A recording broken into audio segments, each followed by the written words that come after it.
All right, we are live. Welcome to another episode of P5Live Sessions, where we will get into some spontaneous improvisation and see where it takes us. Just like every other week, but totally different. What I'm going to mess with this week, today, is something that I was inspired to keep playing with, something I just messed around with last week while procrastinating some other task, just messing around with WEBGL, playing with a grid, and suddenly being able to build kind of a city-like structure.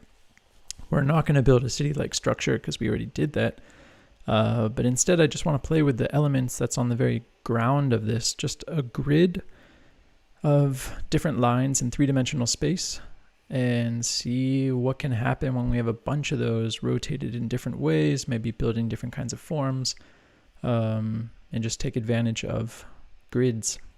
So I'm going to start a brand new sketch, starting from scratch. And I'm going to add WEBGL, so we're in three-dimensional space. And I'm just going to, I think, slowly build this out with just a plain loop, and then slowly add that into like a function and see, I don't know how weird and crazy it wants to get. So I'm going to actually also have a background so I can do a bunch of looping. This should maybe be a little bigger. I'm going to say let's have 10 things.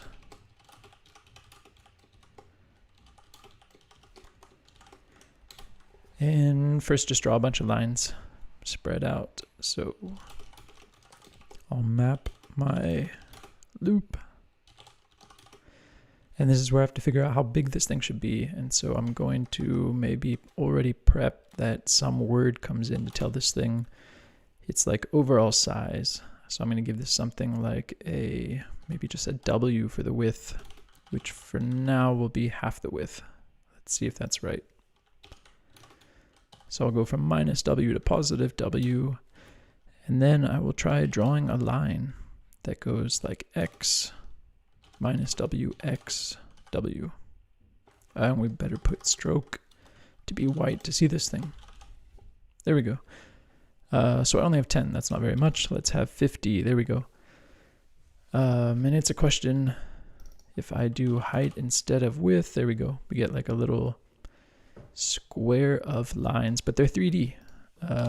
Orbit control. It's always nice to flip 3D stuff around and just kind of check out that it's 3D-ness. Get some nice moire effects. That's something else I'll probably exploit or try to, are these WebGL qualities. I don't know if they make it through into the stream. I hope so. Okay, so that is lines in one direction. Let's have it go the other direction as well. And I think to do that, I just have to swap these values. Ooh, parabolic. Might have to also exploit and play with that a bit. There, that's all I wanted, was just a grid of lines. But it's nice and flexible. I can change how many there are in that grid. And basically just have that be a panel that I'm going to build a whole bunch of. Because I could go up to 500, and then we have a almost solid block. The fan will probably kick on in a second. There. Can already get some nice mores. Let's jump to 100. Yep, there's a few more. Okay, but I'm going to make that a function. Let's call it like a panel, assuming that's a free word. And I'm going to move this whole thing in there. Maybe I'll keep it there so we see something while, and let's also do a rotate Z radians frame count divided by 4. So it's doing something while I'm thinking about how I abstract this. So the first thing I'm probably going to want to do is, I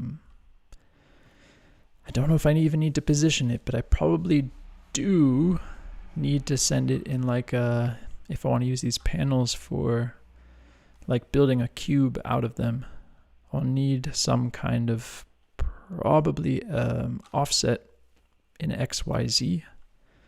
But I guess for now it's like this LC. It's the loop count is going to be fed into it, and maybe its width. That might be enough for now.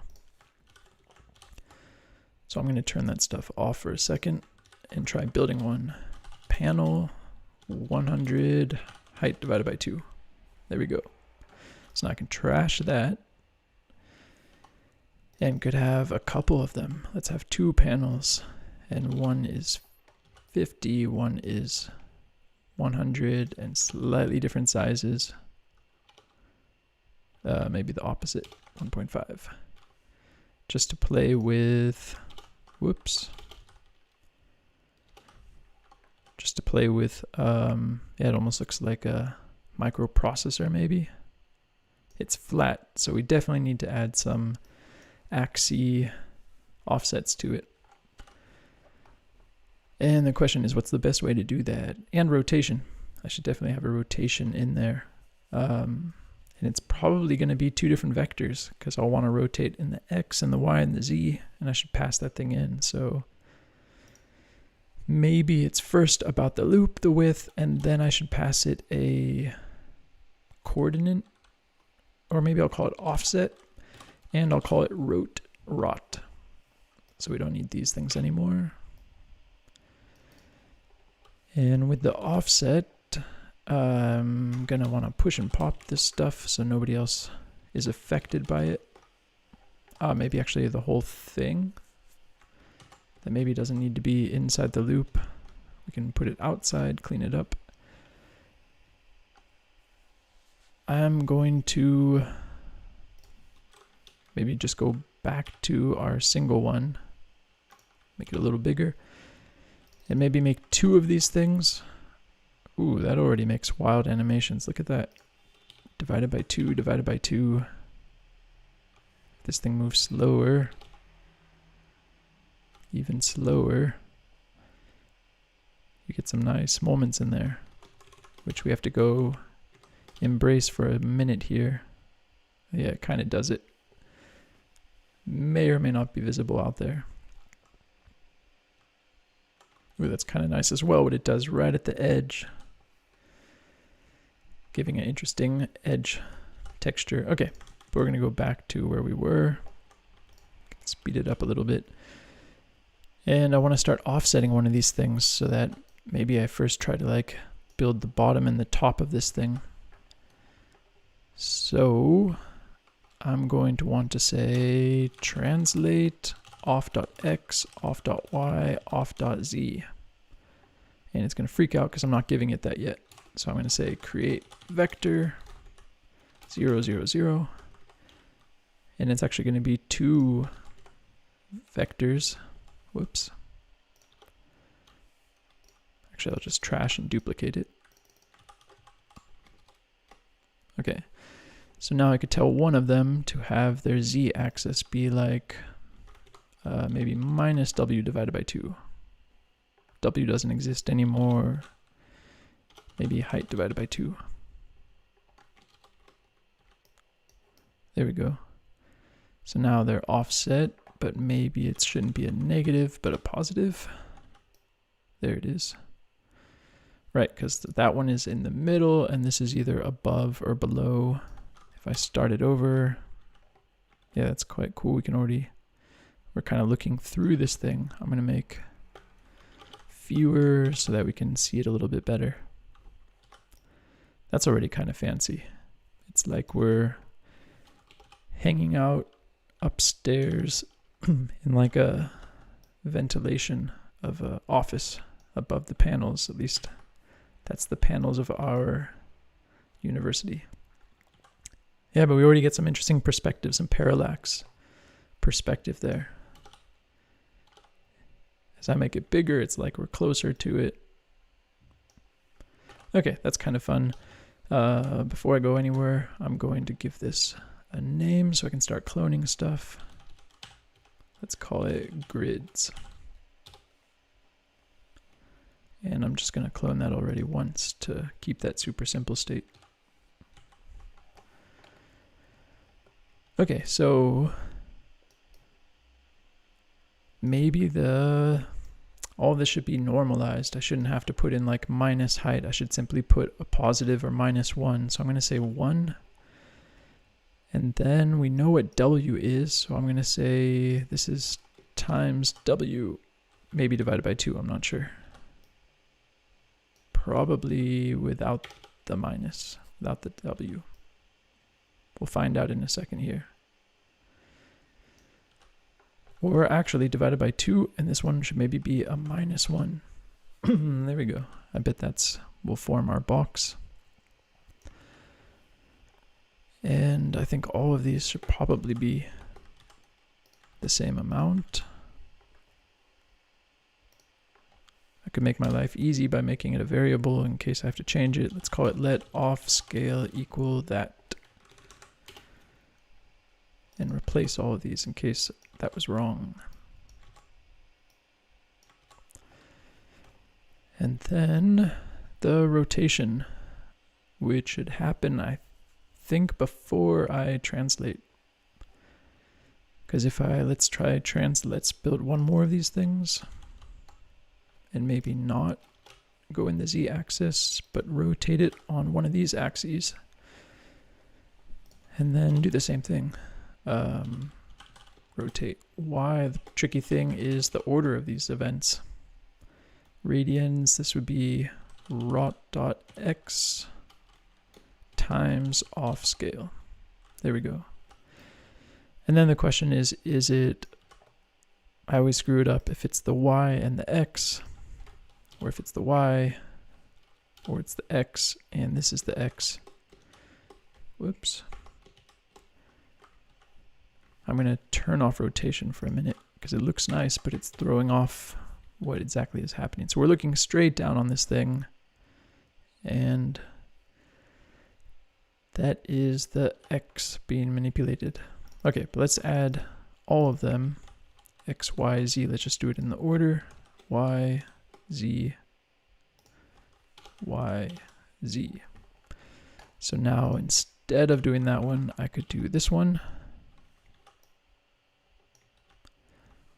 Or I could do this one, which actually doesn't really do anything. That would spin it around. If I did 0.5, yeah, that's cool. We can also get twisted rotations. Okay. So to build this box, I need to rotate one of these, one, and offset it probably on the Y. Wrong value. The Y, wrong value. There we go. Ah, but interesting. That only went so far. Why did that only go so far? Probably because I'm dividing everything by 2. If I don't divide by 2, it disappeared. Where did it go?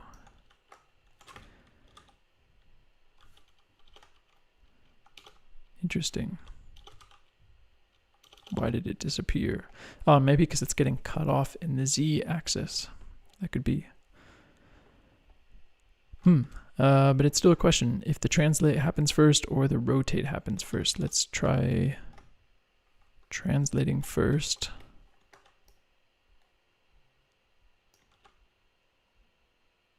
Yeah, that would actually make sense. First to translate it off to that spot and then to decide to rotate it on that axis. But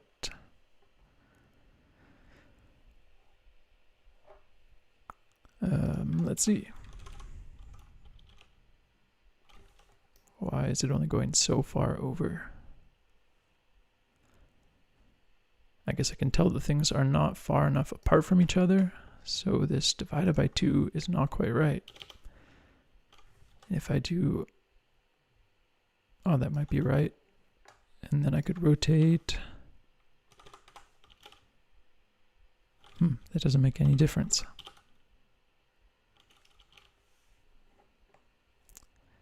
Rot XYZ, rot XYZ.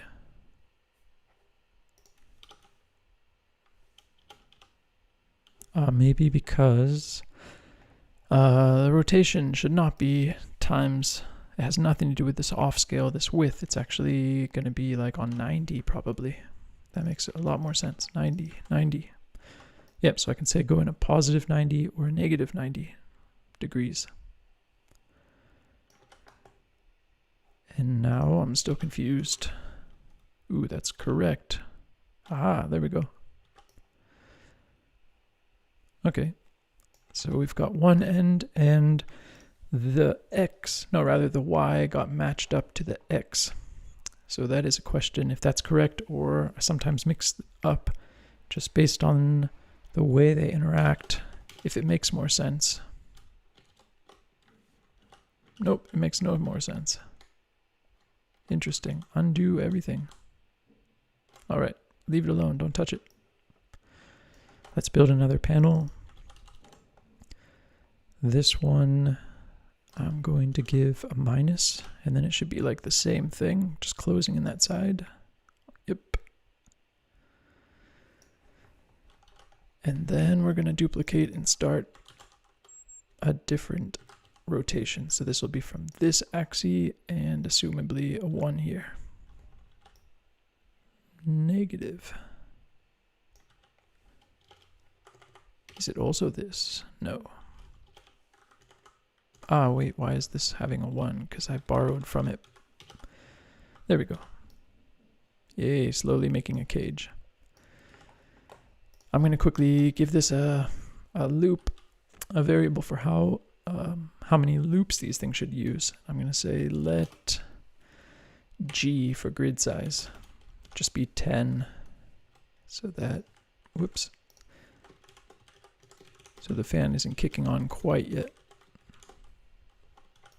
Okay, and now we just have to close the thing, so copy this and give it a minus. Cool. All right. Not that I needed it, but now we have this box of grids, which is quite fancy. We can quickly change the grid. I could also probably make it so I could change the size. And I think I'm going to make this a function called like a box or so. That is a panel. Let's call this a function. Can't call it box. Let's call it a panel box.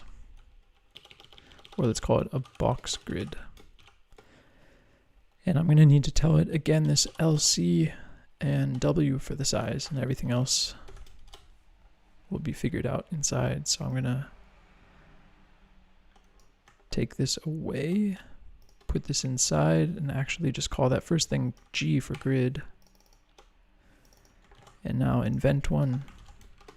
10 by the default is height divided by 2. I'm going to tell it height times 0.25 to make a small one, and swap out all these numbers with, I know there's a fancy way to do it. I forget how you do it. Do you go Option Shift? Nope. Ooh, wow, that's a cool way to tweak the number. I do not remember how you multi-select. All right, there is a little grid box, which could just be 5, or rather 3 if we want a Rubik's Cube. Nope, 4.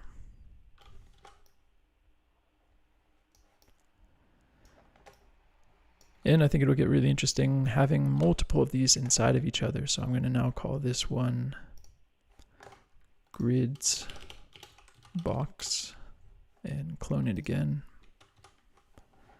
Make sure that cloned, yep. And have another one that is a little bit smaller. A box within a box. Box. And then maybe have one that's even bigger than them all, with even less. I guess it has to have a few. Yeah, so then just for some trippy visuals, we could do some rotation amongst them. I already had a Z going, which I think I swap out for a Y.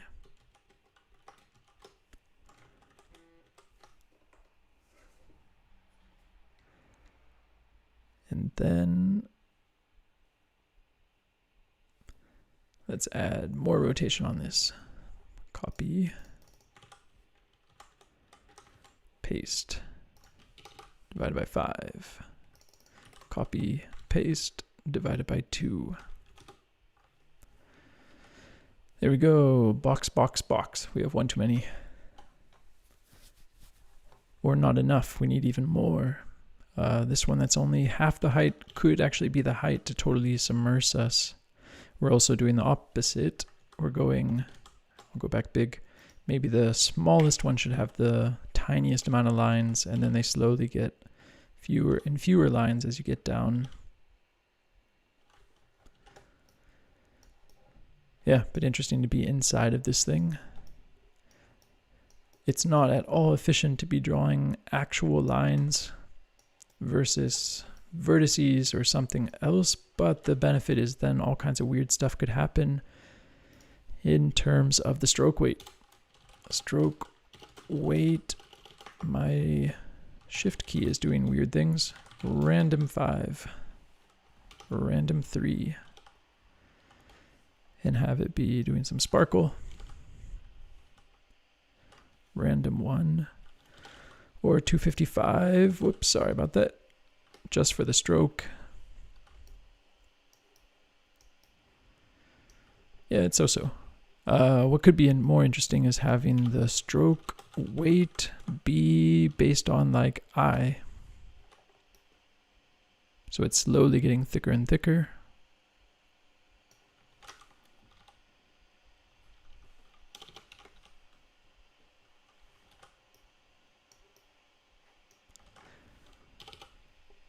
Or let's leave it back where it was.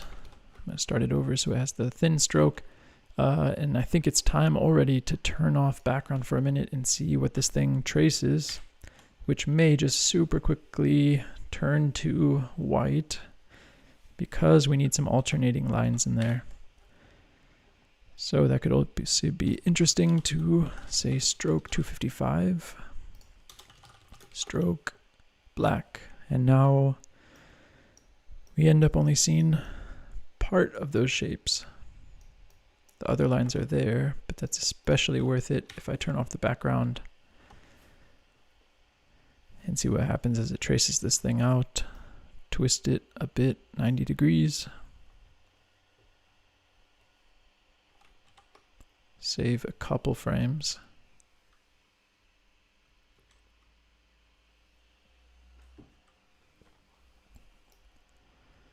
Twist it at some other axis.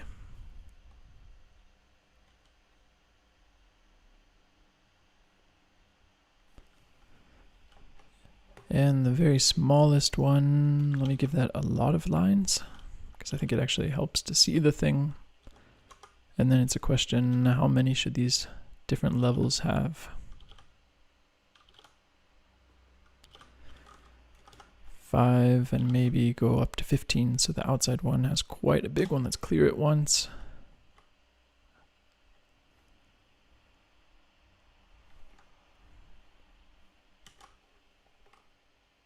Get some nice shading happening in the back there.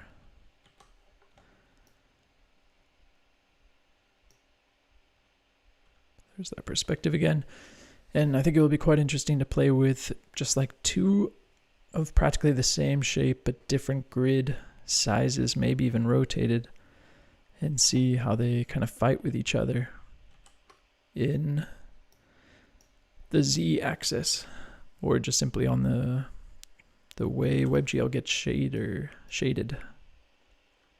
because there's all kinds of nice artifacts out there to try to exploit. So I'm going to turn off the smallest one. Actually, I'll leave that as it is. It's kind of a nice perspective on it, so I'm going to keep that and say rotate X radians like 25, maybe minus 25. 45, 35. There we go. So now that is fixed. And I will clone and run off and to do something else. So I'm going to turn off this smallest one. Actually, I'm going to turn off all but the big one. Turn the background back on for a minute. Let me disable that stroke for a bit, because maybe it's interesting to just pass the stroke into the boxes. So instead of on a line per line basis, which makes sense for that tracing, I could simply move this down into the box itself, and then I could have different colored boxes. So I'm going to have this be the SC for stroke color, and that'll be SC, and that's going to be 255. And then I'll build a second one, have it be 0, and we see nothing unless it has a slightly different grid. So this is 14 against 15, and we get to see them building up a space.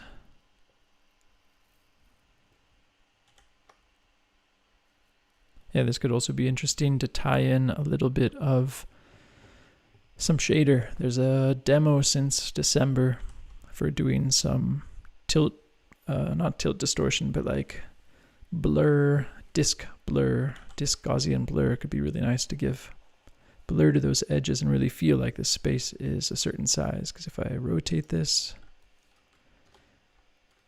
I don't know, we're fixed with that perspective. There we go.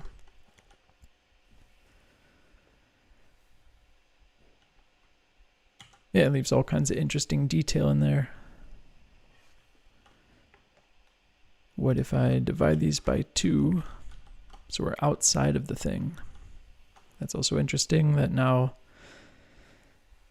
it still can build full screen images, but we're seeing through front and back of it at these different colors, kind of fighting with each other, creating a lot of depth.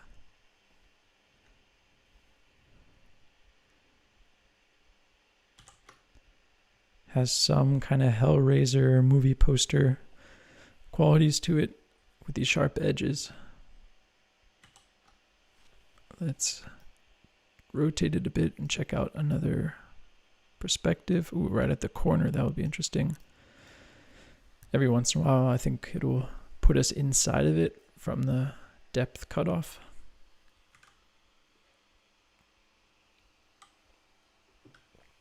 You can hear my fan maybe enjoying this.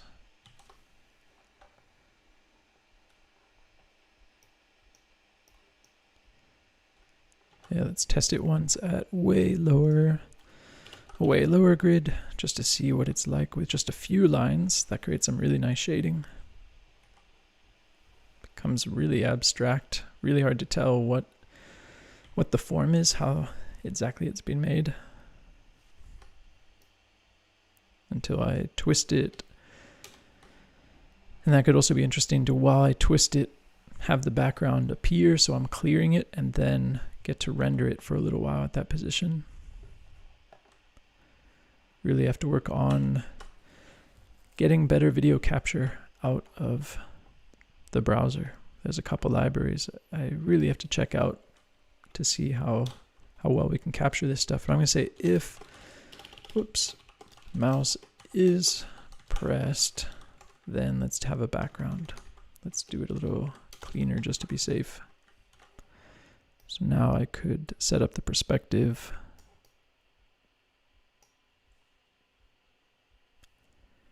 And then let go and let it render this.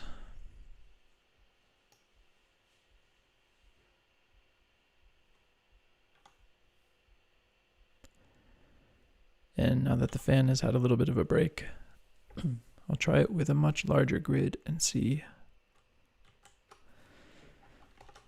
what it looks like to go in the opposite direction, like 25 by 24.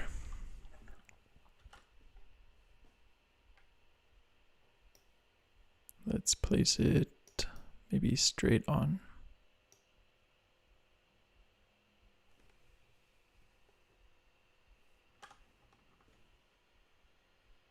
I can see it getting a little bit choppy.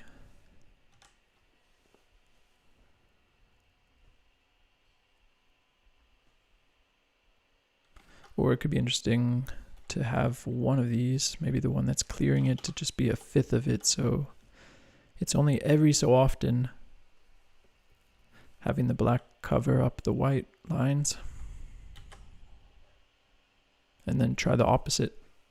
So this is quite bright. Let's reverse it. Let's do 25 and 5. But I think you have to change the order of it. There we go.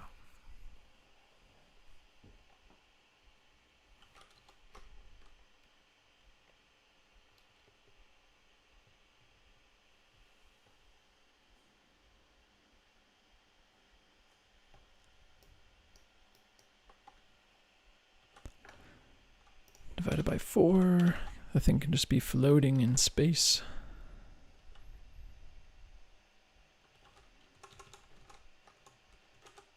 Oh, I magically figured out how to select multiple points accidentally. Don't know what I did.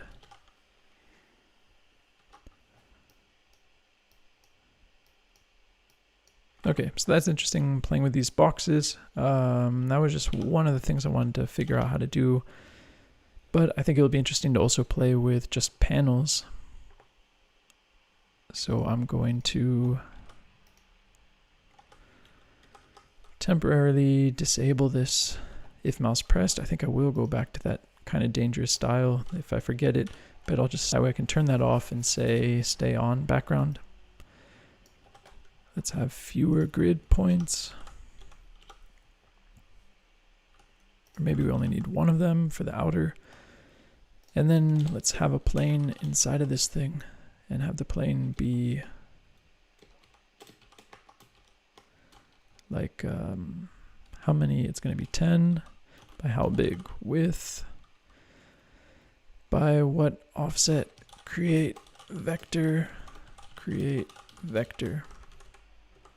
0, 0, 0, 0, 0, 0.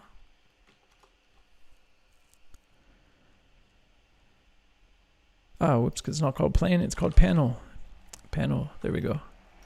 And the panel is going to have 40, and it's going to be small so I can see where it is. Yes, that's kind of interesting, just like a panel floating in the air. Divided by 5, 6, 10. Can build some kind of strange environment in here. Let's have just 5. Let's be a little kind to this thing. Being so small, we don't need more than 20 at first. And let's create another one and offset these things. Yeah, that's kind of interesting because it's normalized. It's possible to just put them that much out apart. That's kind of interesting. Can also give it a rotation, the wrong axis, this one.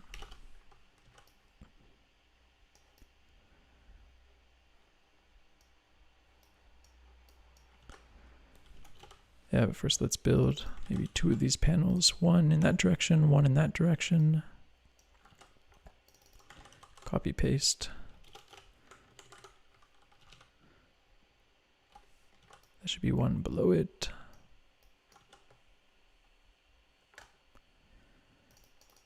Copy paste above it. Copy paste. Get the corner. Copy paste. Get the other corner. Whoops, wrong side.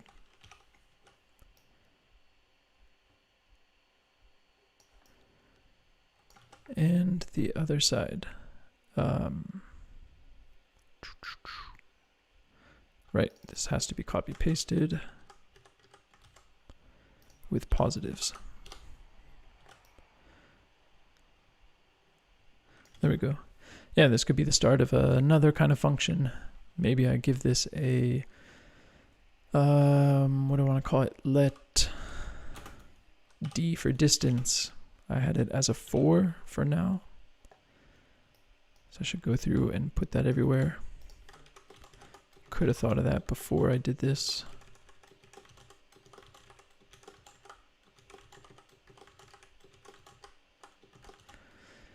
And that way I can quickly change them and put them closer together. That'll be interesting. Almost like a LED panel. can really send them out there. 3 is interesting. Yeah, this should totally be a function because they could also get a rotation in there. Would be interesting to play with that. This should be a let G for the grid be 5, so they're not taking up too much, and not leg, but let. How did I do this? Option, shift, nope. I have no idea how you do this. Strange. Maybe it's with command, I'm not sure. Okay, so now they're more flexible grid. The rotation would also be interesting to play with in some weird way. Sine frame count way fast times 0.1. That's kind of interesting. Could be slower. More interesting than sine, which would be perfect, would probably be to use something like noise. I think we just figured out what we're going to do with this thing. It would be nice to... maybe that's what's happening inside of the panel, is this should be... you just feed it a value and that goes into the speed of the thing. It's interesting to just feed this to a couple of those values. Maybe that one's too close. From the corner, turn off the background for a minute. Okay, bring it back. Yeah, let's quickly try to use this in a fun way. So I'm going to call this thing, those are panels, that's a box grid. Let me call this a function that was like it's like a panel. Let me call it panel grid, actually is maybe a decent word, a D, a G. I should be using similar variables for everything. G was again the grid, we're going to have a W, and then D was that distance from each other. So we don't need that anymore. Let's take this and replace all of those with W. I'm going to try this one more time. I wonder if it's command. Aha, this might do it. Oops, one at a time. And then let me try doing W. Yay, that did it. Awesome. And now let's try drawing one of those things. Panel grid with a panel of 5 with a width of 4, so we can see that they're split apart. And a D, what was D again? No, D is the distance. That's the 4. Oh yeah, this is the size. Height divided by 2. Divided by 4. Okay, can turn off all of this. Yeah, it's kind of fun just practicing sketching in the draw and then moving it to its own function so that you can use it multiple times. So here's this panel thing. No, wait, that was fine for size. I wanted them closer to each other. Split it apart for a minute so I can tell when I do this rotation. And have to figure out an interesting way to make them be totally different than each other. So I'm going to feed it like I'll call it M for movement, and just sort of plug it in different places. I'm going to say, what am I going to say? Let the rotation, this is kind of like the wind. So actually, we already have that. I'm going to call it wind. And I'm going to say wind noise is noise of frame count times wind, if that makes sense. Hopefully. And then I'm going to try just plugging it in to different places. Let's do it just there for now. And I'm going to say 0.1, 0.01.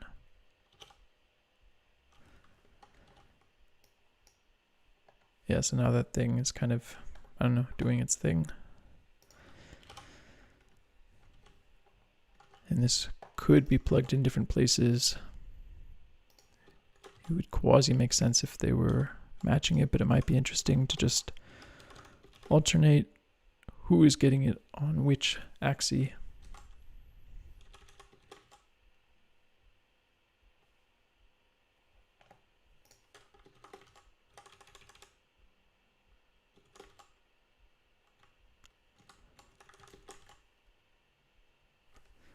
Kind of boring if they're all doing the exact same movement. Ideally, they would each have their own.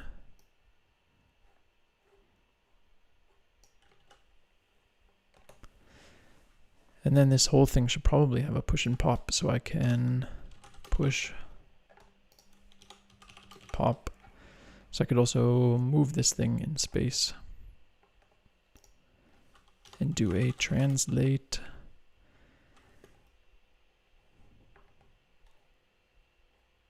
Yeah, how am I doing this? I'm going to put it just at the end. That was wind, and this will be off.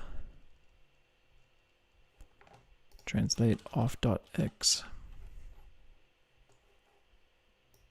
Maybe the same, normalized. Off.x times off scale. Y and Z. And it's freaking out because we don't have one yet.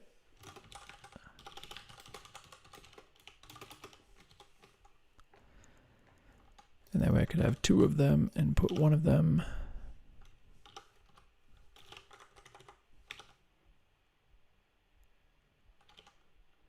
further away from each other. There we go. In a three-dimensional quality, they're sharing the same wind factor, so that should be quite different, or even 2, 2, 1 would be the same kind of speed, but different values. It looks kind of chaotic, so maybe this isn't really noise, maybe it is about, maybe in the end I do a sine. Let's see what that looks like instead. Sine frame count times wind.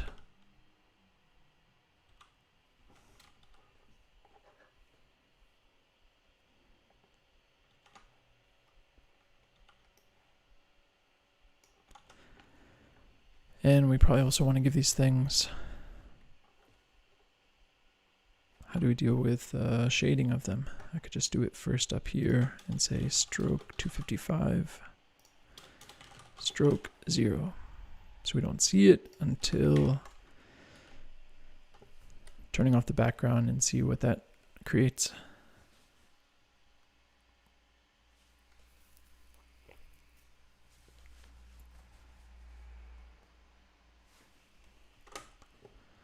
Not so exciting. I think because, whoops, I should temporarily make the box knock everything out. And maybe both of these things should have white with the box being black.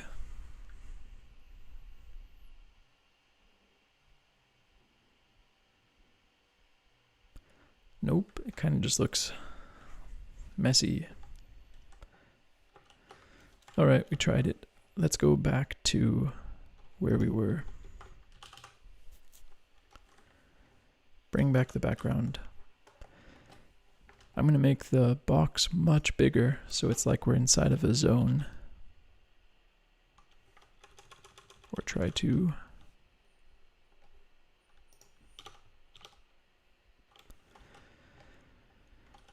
One thing I can't do with the box is translate it, but that's because I could first do a push, pop, translate 0, 0, 0, and put it that much down, minus height, times 2 should put it on the floor. There we go. Okay, we're going to turn off these panel grids. They were interesting. I'm going to clone, actually bring them back for a sec so we can see that they were there. Clone, and I think I'm going to do away with the panel things, because I think in the last little home stretch I'd be interested to play with different panels, these panels that I created at the beginning. Whoops, too far. Times, no, times 2, wrong one. There we go. To be in this kind of 3D environment, like we can tell that we're inside of a cube. Doesn't need to be quite such a big cube. And play with panels in there, messing with our perspective. So we're inside of that space, and if I just do a panel, which needs to know how big,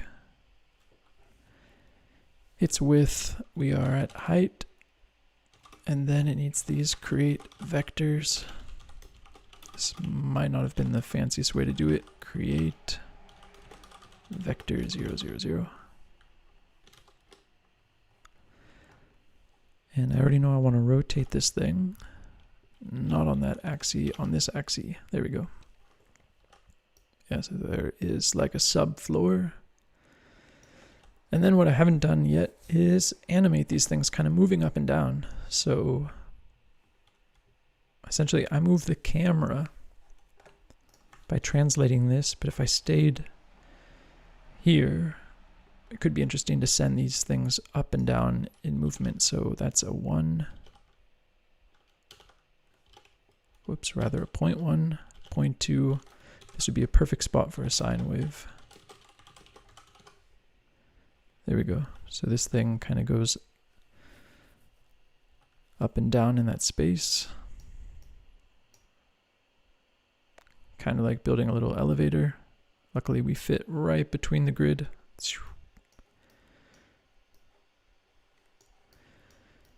Yeah, and maybe to have a few of these things going at different speeds. One going twice as fast.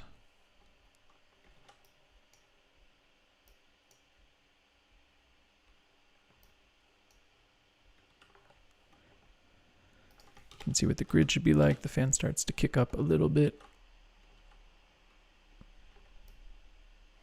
Maybe the outer box can have a much lower grid. We don't need such a fine grid for that. Could also be interesting to put us inside of an actual box. So right now there is no background, but what if I have an actual box back there?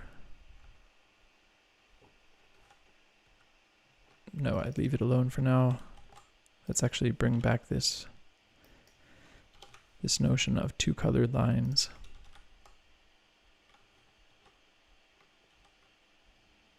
Just to quickly see what happens when those things kind of rip through that space.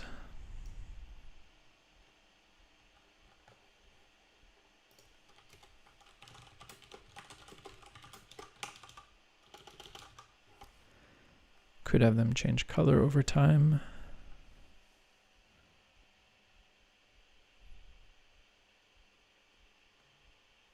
They're moving a little bit fast, so maybe it's interesting to also slow them down. ABS sine frame count. So now they'll have more of a fading quality. For a second, I'll turn off the outer grid so we just have the lines going up and down.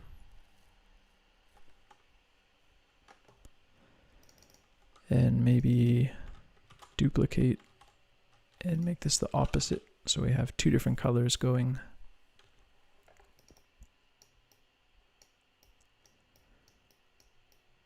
They actually looks the nicest for that split second, right when it starts to leave a trail.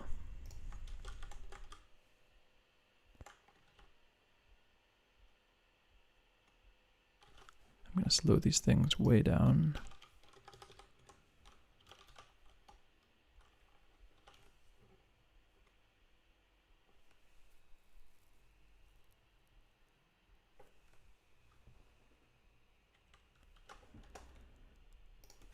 What is it like if they have much bigger grids so that they leave even more artifacts?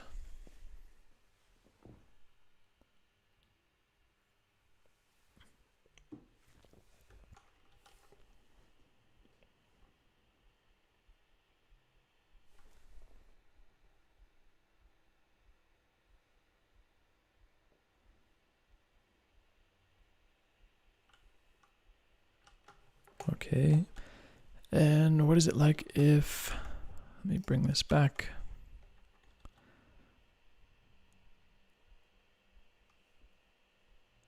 That's creating interesting artifacts.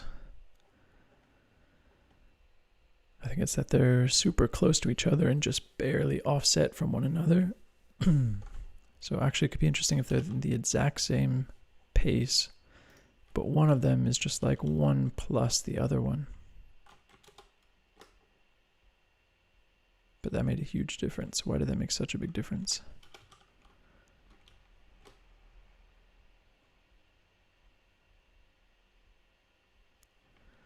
Well, that's creating some interesting effect.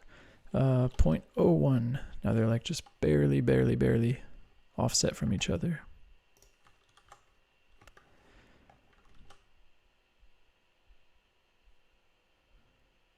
Okay, I think it's too much having them go all the way across the screen, because that's kind of, yeah, that's quite nice where they just hang out towards the floor. So I'm going to tell these things to stop moving back and forth. Maybe they should be like 0.5 plus that divided by 2. 0.5 plus divided by 2 divided by 4 divided by 4. So it just kind of hovers around the ground. Now we get some nice trippy 3D shading in there. Wild, where these things just kind of hover. Maybe 0.5 is too much. I could do 0.3. 0.3, this could become a function called funky floor.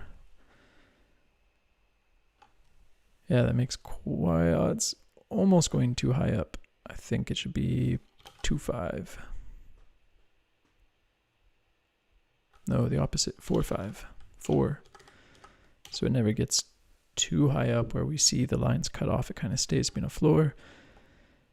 It's a question, how big should this thing be? So I could say times 2. Times 2. So that the thing is much bigger. Maybe it's interesting to bring a box back in the top and do some spinning for us.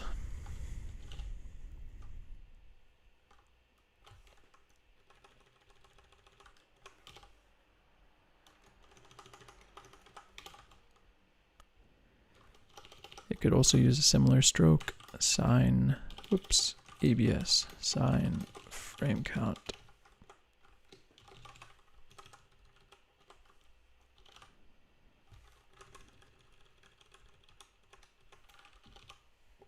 Make it a bit smaller.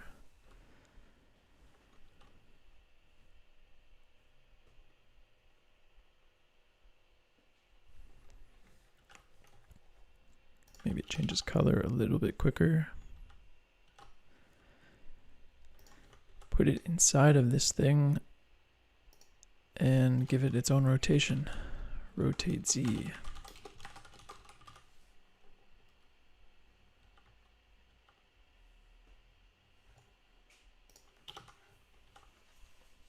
I think when it's too fine a grid, we can't really see it very well. So maybe I'll give it a bit more space. Let's have 2 of these things, slightly different grids. inverted colors. Spinning a little bit slower.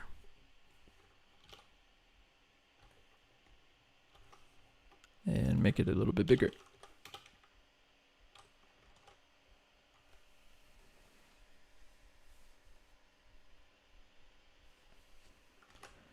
And maybe not in the exact same speed of each other, 0.2. And maybe its size should also be shifting on us. Can let this thing zoom in and out. So I'm going to tell this thing be a ABS sine times height. Let's see what happens when this thing gets really big.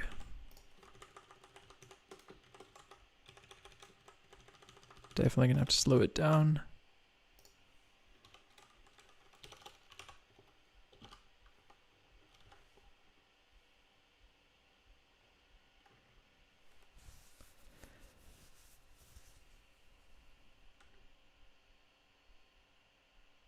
Making weird, trippy, future-esque grayscale landscapes with grids and lines and panels and boxes.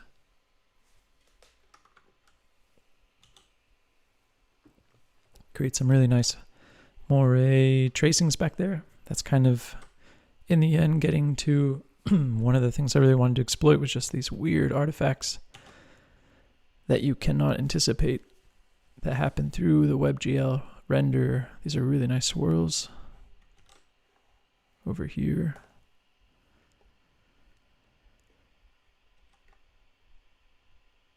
Yeah, maybe I try making the stroke weight of everything way thinner and see what effect that has on it. That's also interesting. I can just click every so often and clear it. Stroke weight 0.25. Let's go super thin on everything. Start it over, which will really make those artifacts, which may or may not be visible out there, but look quite fancy. Here, really nice fine shadings.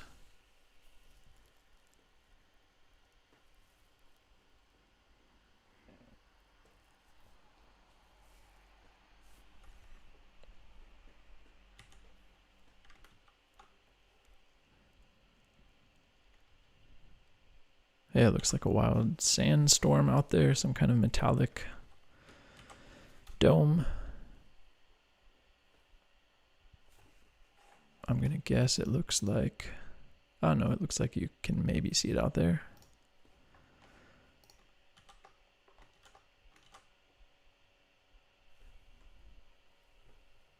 Pixel sandstorm.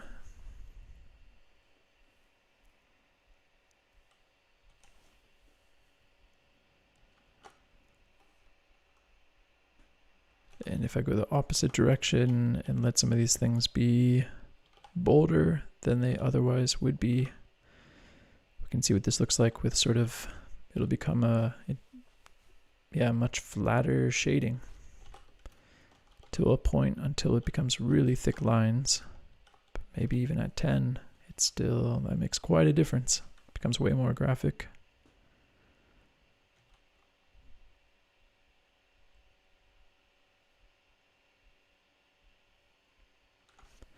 It's a question if I should be rotating on the Y-Z axis for these things, or should it be some other axis?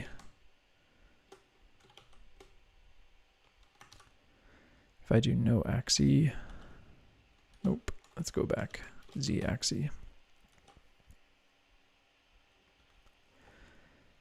Set the stroke weight even thicker, till it hates us.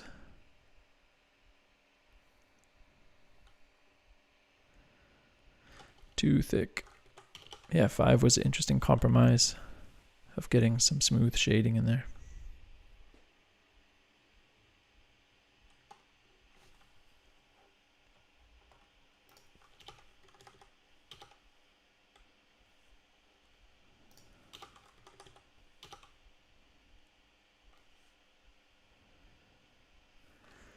All right, well, that has been an hour. Hope you enjoyed now or in the future. checking out what kind of weird stuff we can do with WebGL and grids and lines and panels. Thanks for tuning in.